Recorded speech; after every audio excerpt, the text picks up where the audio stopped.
తెలుసు, కథ అని తెలుసు, కథలన్నీ కంచికే చేరునని తెలుసు.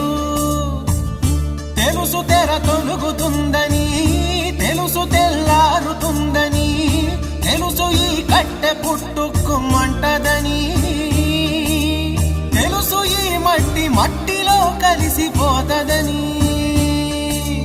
ఇన్ని తెలిసి ఇరకాటంలో పడిపోతావు ఎందుకని? మాయ